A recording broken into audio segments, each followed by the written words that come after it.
Welcome back to Yahoo Finance Live. Right now, even though the broader indices are in the green, there is one sector that's not enjoying in the rally right now. That would be airline stocks, despite the fact that we've seen travel bounce back a lot quicker than maybe some people had anticipated, at least here in the U.S. Now just off by about 23% from pre-pandemic levels, at least when it comes to airline travelers.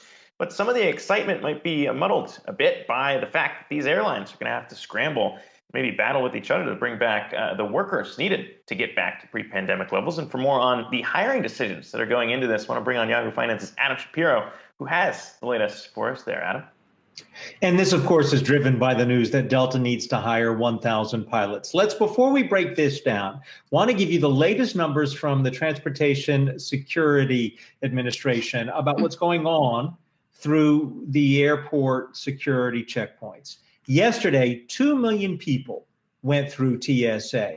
On Sunday, 2,100,000 went through TSA. This is important because in 2019, the number yesterday would have been 2.7 million, and the Sunday prior would have been 2.7 million. So we're not quite at the levels of 2019, but the recovery for air travel is coming fast and furious. So Delta announced yesterday that they need to hire 1,000 pilots in order to keep up with the demand. They see the demand coming not only with domestic travel, but also with business travelers. And they're anticipating the business travel returning come this fall as more of the country opens up. So they're going to hire 1,000 pilots. The problem is during the pandemic restructuring, they eliminated 18,000 people across the board, of which 1,800 were pilots. They eliminated them through voluntary retirement and buyouts. These were not layoffs.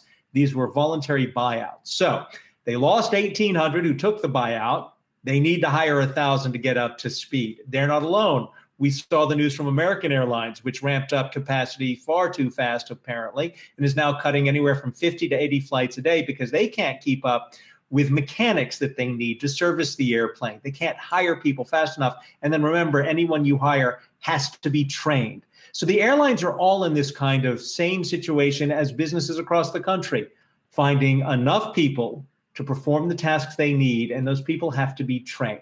Delta's just most recent announcing it will hire 1,000. We should point out 1,000 pilots. We should point out that Delta says it will be profitable in this quarter. So we'll get their earnings report in mid-July. There's going to be an event with United Airlines coming up where we hope to learn about their future. So there's a lot going on with the airlines, which looks good. But it's really, if they're ever going to be totally profitable, you need Europe to open up.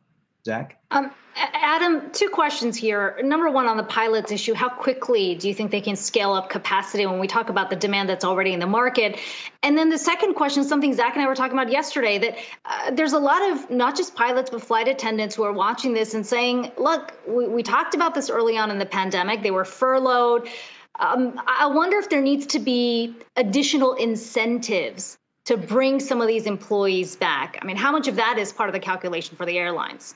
What you call incentives, I think, is probably, will they offer them better pay situations? Part of the problem is, and it's a problem to the airline's advantage right now, is that they are operating under the collective bargaining agreements they struck with, and it depends on which airline, because not every airline has the same unions representing the different workforces. For instance, the flight attendants union at one airline does not represent the flight attendants at another airline.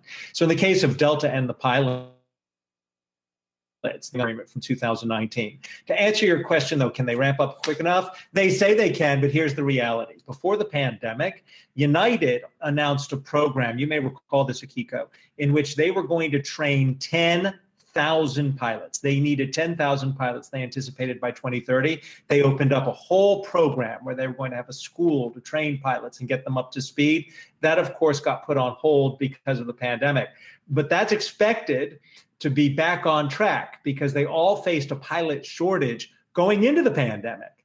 So maybe those 1,800 at Delta who took early retirement, it's not uncommon for firemen and for police officers who take their retirement under their systems in different cities at, say, the age of 55 to then go right back to work and get another pension. So you might see some of these pilots taking on a new position. They've got their retirement secured from one airline. They may be returning for a little bit of part-time work at another. It's not a bad time to be a pilot if you break it all down like that. Adam Shapiro bringing us the latest there. Thanks again.